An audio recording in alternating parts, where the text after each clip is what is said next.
Buenas tardes, hoy en el set de Atlántico pues tenemos nada más y nada menos que Alex Martínez, que para el gran público puede ser un desconocido, pero tiene una amplia trayectoria en el fútbol, tanto en las categorías base como ahora en el fútbol profesional, porque viene de ser segundo entrenador de Borja Jiménez en el Deportivo, en el que estuvo una temporada y un poquito más, hasta que decidió cambiar de aires la directiva a este inicio de temporada. Bueno, Alex, vamos por el final. ¿Cómo es vuestra salida? Que al final la exigencia evidentemente del Deportivo es de subir y ya no hubo paciencia este año, ¿no? Sí, la verdad que lo notamos desde el inicio. O sea, así como el año pasado, a nivel en el día a día había tranquilidad en el trabajo, sí, ya que desde el principio yo creo que la frustración de no haber ascendido el año pasado y cómo se produjo en nuestro campo a última hora con nuestra gente, pues sí que se notó desde el principio. Yo creo que ya no era un tema tanto de ganar, empatar o perder. De hecho, pues creo que llevábamos un punto menos que el año pasado a esas alturas. Pero sí que en el día a día ya primera jornada ganamos, pero ya el murmullo en la grada sí que había, tanto los medios como la afición, sí que había pues esa presión y sí que la notamos. Volviendo un poco a la temporada anterior, empezasteis bien, ¿no? Ibais líderes y hubo un momento en que el equipo empezó a bajar, ¿no? Sí, yo creo que hicimos una primera vuelta espectacular, increíble en cuanto a puntuación, eh, pero lo analizábamos y decíamos, sí que es cierto que en la segunda vuelta tenemos un pequeño bajón que se aprovecha Acin, pero con 70, creo que con 75 puntos que hicimos eso todos los años, asciendes, ¿sabes? O sea, no es normal que con 75 puntos en primera no se ascienda. Eh, bueno, eso se unió a un muy buen año de la Nación de Santander que aprovechó el momento y pudo ascender. Y luego pues el playoff sabíamos que era un cara a cruz como es siempre. Claro. Y me decías eso, que al final no os servía no subir. Sí, claro, No, que eso. no, o sea, al final la exigencia de un club como el Depor es ascender, ¿sabes? O sea, no. Hay prisa, lógicamente, es un club de primera que por circunstancias está en primera vez, pero tienen la necesidad de subir y eso se palpa en el día a día. Me decías eso, que se palpa en la presión que recae sobre el cuerpo técnico y también en el campo, porque al final van miles de personas a veros, que Sí, es algo. nosotros siempre lo decimos, el club es de primera división, la masa social es de primera división, pero al final los jugadores son de primera, sí que escogidos, sí que buenos futbolistas, pero al final no son jugadores que se enfrenten o no se hayan enfrentado muchas veces a un ambiente hostil dentro de tu campo o de murmullo de 14, 15 mil personas, que si no estás ganando en el minuto 30 pues se te puede volver en contra. Al final son jugadores que esos escenarios no los han vivido. Claro. Y ya no solo hostil, incluso a favor, ¿no? No lo Sí, han claro, vivido. es lo de siempre. Cuando las cosas van bien, al final te empujan muchísimo, ¿sabes? Y sí que es una afición agradecida, ¿eh? O sea, con muy poco que le des, sí que se involucra, se engancha y anima. Pero yo creo que el palo del año pasado de no haber ascendido, no haberlo hecho en nuestro campo, cómo se produjo, faltando 5 minutos, por 2 veces, pues bueno, pues al final yo creo que eso nos marcó de cara a este año. Bueno, ¿cómo se vive? ¿Se nota ya a nivel interno esa presión? ¿Cómo la gestionáis vosotros?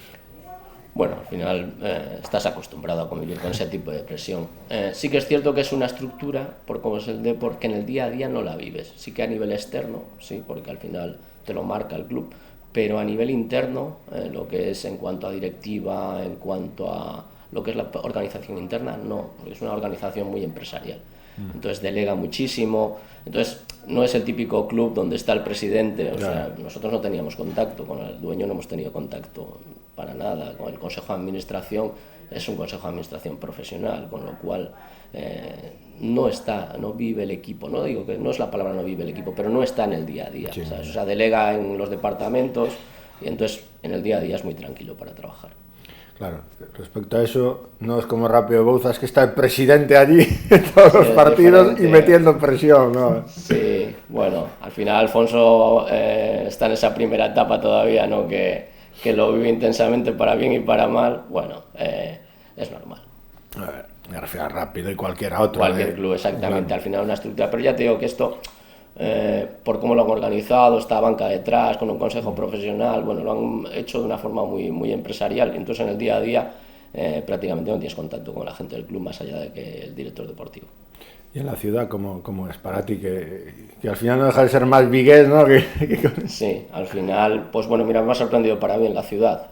Al final conoces Coruña, de irte un día, estar y volver, pero cuando la vives, la verdad que es súper cómoda, una ciudad súper cómoda para vivir, y luego muy futbolera. La verdad es que he sentido un poco de envidia. He estado aquí en el Celta 17 años, un poco de envidia en el sentido de que esa afición que se engancha en los momentos malos y de forma continua, y el poder ver que en los momentos malos pues 13, 14 mil personas todos los días acuden al estadio, pues la verdad es que de admirar. 17 años en el Celta, me decías, ¿no? 17 años, 17 años. ¿Te llegaste a pensar irte al Depor o no se llega? No, para nada. O sea, no lo valoras. ¿Sabes? Luego el fútbol, claro, ves que te va llevando de un lado para otro, ¿sabes? Luego ya cuando sales del Celta sí que dices, pues bueno, pues ¿por qué no? Se puede dar, ¿sabes? Pero estando en mi etapa en el Celta no lo hubiera, ¿sabes? O sea, no lo hubiera pensado nunca que se pudiera dar. Y bueno, ¿cómo es tu relación? Porque tú al final a Borja lo conoces en el Rápido y bueno, pasáis a formar tándem técnico. Sí, es un tema curioso porque al final yo le firmo como entrenador estando director deportivo en el club. Ese año, pues la verdad que se hace un año histórico, ya veníamos de un año muy bueno de ascenso y se hace un año histórico prácticamente, pues hasta la última jornada con posibilidades de meternos en un playoff de ascenso a segunda división, que eso es inimaginable en un club como el Rápido de Bouzas. Y la verdad que en ese año pues congeniamos muy bien. En ese año se produce algo también, que es que Yago Bouzón, que yo lo tuve de jugador en categorías inferiores, ahí presenta a Borja, lo coge y entonces pues bueno, pues ahí se establece una relación, aparece la oportunidad de ir a Mirandés y es un poco, me convencen porque mi idea era continuar en Bouzas o si no en Bouzas sí que seguir en temas de dirección deportiva, pues ya me había enfocado a eso y no volver al campo, pero bueno, eso fueron muy pesados y me convencieron para ir a Mirandés y luego ya me enganché con ellos. Es lo que te decir, que tú al final ya estabas casi en otro papel, ¿no? Después de pasar por muchos equipos de cantera, ¿no? Sí, la verdad que sí, que me sentía súper cómodo, ¿eh? La verdad que fue un tema un poco más de vinculación emocional, cuando fue el tema de Bouzas, el presi, Manolo me dice, Alex, ven, necesito a alguien que me organice esto, en cuanto a ser director deportivo, organizarme todas las categorías inferiores, bueno, pues en ese momento no estaba bien en cuanto a categorías inferiores, el primer equipo pues estaba estabilizado en tercera, pero sin más. Cualquier otro club que me hubiera dicho algo de dirección deportiva, todavía en aquel momento no lo hubiera hecho. Pero al Bouzas, y sí que es un club al que si me llama, siempre le voy a atender y si voy a tratar de echarle una mano. Nos subimos a ese proyecto, la verdad es que me ilusionó muchísimo, me apasionó el poder hacer dirección deportiva, al final fuimos creando un grupo de gente súper buena en el sentido de ilusionarse, de querer crecer, ¿sabes? Y bueno, pues al final conseguimos cosas inimaginables. Supongo que cuando os llamaba la gente para preguntaros cómo teníais al Rápido ahí arriba, pues acertando mucho, sobre todo en la confección de la plantilla con jugadores, aún lo hablamos aquí el otro día, que ya estaban a lo mejor un poquito fuera o que le habían ido mal las cosas y que conseguisteis rescatarlos, ¿no? Sí, a ver, el año de tercera al final aquí en el mercado de Galicia, el estar 17 años en una cantera como el Celta te da muchísima información al final. La tercera, la preferente, segunda B, la antigua segunda B está llena de jugadores que han salido de las mejores canteras. Pues ya has estado 17 años en el Celta, tienes acceso a muchos jugadores. Bueno, pues ahí tratamos de reclutar a jugadores que conocíamos y sobre todo lo que dices tú, jugadores que sabes que son buenos jugadores pero que a lo mejor vienen de hacer 2 años malos, que se tienen que volver a enganchar. Bueno, pues eso fue un poquito la dinámica. Y en segunda B pues complementamos eso con un poco en el mercado nacional también en ese mismo perfil, pero también con el conocimiento que tenía Borja de otras zonas de España.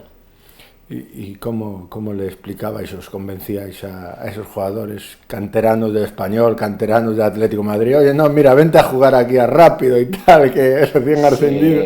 La verdad, y luego es increíble porque conseguimos que sin tener nada la gente estuviera cómoda, estuviera a gusto. Yo creo que fue el mayor logro, o sea, de la necesidad hacíamos, yo creo que lo llevamos mucho al humor incluso, porque muchas veces es que no teníamos de nada, o sea, en ese nivel, sí, claro. La primera vez en la historia, hostia, nos encontrábamos con situaciones que decíamos, joder, es que no hay nada, ¿sabes? Bueno, pero al final la gente sí que le tratábamos con cariño, le tratábamos dentro de los medios que teníamos de ponerlos todos a su alcance, de que se sintieran cómodos. Bueno, pues eso el jugador lo valoró muchísimo, se sintió bien y bueno, fuimos haciendo un grupo, sobre todo con gente eso que venía de años malos, con gente que quería engancharse, con gente que estaba iniciando. Bueno, pues al final todo el mundo tenía una gran ilusión por conseguir y hacer un año bueno y se fue dando. Y al final, pues bueno, pues sirvió para que todo el mundo pudiera proyectarse, claro. Que eso era eso. Y te pasas de eso a primero el Mirandés y después el Deportivo, que es como crecer de eso, de prácticamente no haber nada en el club, ¿no? A prácticamente todos los medios disponibles, ¿no? Sí, Mirandés la verdad es que fue un año espectacular. Es un club muy familiar también, o sea, es un club pequeño, pero muy bien organizado, con un gran presidente, con un muy buen director deportivo en aquella época, que era Chema Aragón, que controlaba muy bien el mercado de jugadores jóvenes, pero con una estructura pequeña, pero muy bien organizada. Estuvimos muy cómodos y fue un año espectacular. Conseguimos el ascenso, campeones de Copa Federación a nivel nacional. Bueno, y eso pues bueno, nos posibilitó la posibilidad de abrir otro tipo de mercados, de conocerte un poco a nivel nacional, y nos dio la posibilidad un poco de irnos a Grecia, que al año siguiente nos fuimos a Grecia primero. Sabiendo que os llama el Deportivo, sabiendo que la exigencia que iba a haber, ¿os lo llegáis a pensar, o Borja se lo llega a pensar y te lo consulta a ti para ver qué opinabas? No, mira, yo con Borja siempre se lo digo tú, él siempre me dice, Alex, ¿tú qué opinas? Yo nunca le condiciono sus decisiones, porque al final yo digo, decide tú y luego, si a mí me interesa, yo iré o no iré, porque al final, si no, al final le puedes condicionar sus decisiones. Solo tenía un equipo claro al que ir. Él había estado en segunda división con Cartagena, vuelve a ascender, y bajar de categoría solo hubiera hecho para un club como el Depor. No lo dudó en absoluto el ir al Depor. A pesar de que sabíais que era eso, era prácticamente ascender obligado, y si no ascendíais era un fracaso. Sí. Bueno, al final tienes que asumir ese tipo de decisiones. Yo creo que a un club como el Depor no se le puede decir que no, ¿sabes? Entonces Borja lo tenía claro. Era un club que si logras ascender, o si hubiéramos ascendido, pues hubiéramos dado, o él en su carrera, pues después con su edad, 3 ascensos, uno con el Depor, hubiera sido pues proyectarse y meterse en un nivel ya muy alto. ¿Cómo llevas la relación con la tecnología? Porque tú al final vienes de una época en la que supongo que no habría tanto, ¿no? Sí, al final hoy en día hay mucha gente que dentro de los cuerpos técnicos, nosotros en el Deportivo pues tienes analistas, gente con el Big Data, ¿sabes? O sea, bueno, pues ahora estamos en la época de digitalización, de análisis de datos, le da muchísima importancia a todo eso. Bueno, yo me he trasladado a mis primeros años y yo me comparo con los que estaban ya en una etapa de madurez en aquella época, y yo me empezaba y me apoyaba mucho en lo que era en aquella etapa, en lo nuevo, en la novedad. Bueno, pues yo ahora me baso un poquito más en la experiencia, ¿sabes? Eso lo analizo, pero sé que es algo más, pero que no es lo más importante, ¿sabes? Es una parte más. Bueno, pues ya te digo, la valoro, la analizo, pero entiendo que un equipo de fútbol son muchas más cosas, que pueda ser el Big Data, que pueda ser la tecnología. Son medios para mejorar un equipo, pero luego, si eso fuera lo más importante, lo único importante, se contratarían analistas, se contratarían directores de Big Data y serían los mejor pagados y entrenarían al Barça y al Madrid. Claro. Sí que supongo que sigue siendo muy importante la gestión humana, y de hecho se está incorporando muchos psicólogos, ya al máximo nivel, incluso a niveles no tan altos, ¿no? Yo creo que eso es... creo que en el fútbol profesional es hacia donde se tiende. Creo que a nivel metodológico, táctico, de análisis, sí que se ha llevado ya a un punto de análisis máximo, pero sí que en cuanto a gestión deportiva, de coaching, del poder sacar rendimiento en el plano emocional y psicológico a los equipos, creo que todavía en el fútbol hay un camino para hacer, y que creo que ahí va a ser diferencial el que llegue antes. Y hablando de eso, ¿cómo cambia el futbolista eso? De cuando tú empezaste, que viste generaciones en Amadroa, ¿no? Actualmente, que creo que hay bastante diferencia, ¿no? Sí, a ver, se gestionaba totalmente diferente. Al final te tienes que adaptar. Si yo analizo cosas que hacía como entrenador hace 20 años, pero me tengo que poner en contexto, no las puedo analizar después de 20 años. Pero sí que al final la forma de educar, de gestionar en el día a día a los futbolistas y sobre todo a los futbolistas de formación en una cantera de máximo nivel como podía ser el Celta era muy diferente. Yo al final, en aquel momento seguramente, en cuanto a comunicación éramos mucho más mando directo, éramos mucho más autoritarios. Bueno, yo creo que en ese aspecto a nivel psicológico apretábamos mucho más desde otros enfoques al jugador, para lo que les podía, a lo que se podían enfrentar, ¿no? Que era el fútbol profesional y de máxima exigencia a nivel psicológico. También viviste el crecimiento del entorno, primero familiar y ahora también de tema de representantes, ¿no? Sí, claro. Sí, claro. Bueno, en mi época ya empezaba a ver, ¿sabes? Pero bueno, sí que ahora, pues lógicamente, pues eso se ha trasladado a edades mucho más tempranas. Bueno, pues es lo que te digo, es saber convivir con las épocas.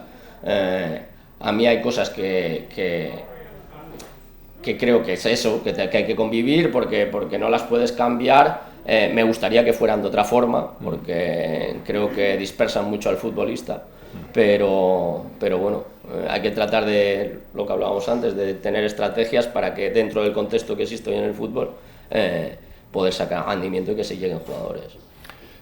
Supongo que eso, si llevas un equipo juvenil, un equipo, o ves un joven que psicológicamente no lo ves todavía preparado, ver que el entorno tampoco es favorable, como entrenador también os duele un poco, ¿no? Sí, al final antes claro, antes por ejemplo, yo te pongo mi caso, en Juvenil División de Honor del Celta, la figura del entrenador tenía bastante poder dentro de la organización o de la toma de decisión sobre el futbolista. Entonces, hoy en día no lo sé si es así, o me hace todo pensar de que no es así, ¿sabes? Sí. ¿Por qué? Porque las estructuras al final, hay metodólogos, hay directores deportivos en cantera, hay un montón de gente que influyen en tu decisión de forma directa o de forma indirecta, porque al final nosotros, si era más sencillo, si tú no andía al jugador o bajo tu criterio no andía, le castigabas o le decías, hostia, pues todavía no te aprieta, no puedes llegar, todavía tienes que sufrir, todavía no estás en la etapa para dar el paso. Bueno, hoy en día hay mucha gente que eso, pues desde una parte más individual o interesada, hace que se acelere para que pueda llegar al futbolista, ¿no? Antes éramos mucho más conservadores en ese aspecto, ¿no? ¿Sabes? Un futbolista puede estar preparado a nivel técnico, táctico para poder llegar y estar en una categoría superior, pero a nivel psicológico, ¿no? Claro. Y supongo que tampoco ayuda lo que dices tú, que tiene un representante que le dice que es un fenómeno, que tiene unos padres que ya quieren que lo retire, ¿no? Eso claro. Supongo que es difícil, ¿no? Por eso te digo que los intereses al final, para que un futbolista llegue hoy en día, como hay tantos impactos sobre el futbolista diferentes, antes había muy pocos, ahora hay muchos y diferentes, pues es más complicado al final, porque hay que hay que equilibrar la cabeza del futbolista, pero hay muchas cabezas en torno a la cabeza del futbolista que están distorsionando ese equilibrio, ¿no? ¿Tú actualmente qué es lo que más te gusta ver cuando ves fútbol? A ver, estoy en una etapa del fútbol que vivo el fútbol, pero no es una etapa, sobre todo en formación, que me divierta. Creo que el fútbol ha entrado en una dinámica en formación donde todo es muy igual. Creo que se está quitando creatividad al futbolista. ¿Por qué? Porque todo está muy pautado, todo está muy profesionalizado desde muy primeras etapas. Creo que con demasiado método desde el inicio, y el método al final alinea y hace mucho igual. Entonces creo que es una etapa donde veo muy pocos jugadores diferentes, veo jugadores muy iguales, y eso a mí no me gusta. Supongo que es difícil también trabajar eso al jugador diferente. Por ejemplo, en el Rápido de Bouzas a lo mejor sí lo podías hacer, ¿no? Porque al final, eso dices tú, la estructura es pequeña y sí podías darle un toque personal, pero supongo que una cantera del Celta, incluso una del Deportivo, es más difícil, ¿no? Sí, al final buscan una identidad, ¿sabes? Pero yo creo que al final hay que buscar métodos que sean abiertos, que tú puedas dar cabida a todo tipo de futbolistas, a todo tipo de metodologías, a todo tipo, porque creo que eso hace más algo al futbolista. Al final, si lo estamos encasillando en un tipo, ahora, no sé, por ejemplo, ahora surgen muchas necesidades sobre puestos específicos. ¿Por qué? Porque en los últimos años se ha estado entrenando de una forma muy cerrada, muy concreta. No sé, los centrales, no es que ahora el juego aéreo no lo manejan, ya, pero ¿cuánto destinas en tu metodología al juego aéreo defensivo o a, ¿sabes?, aspectos defensivos de los centrales?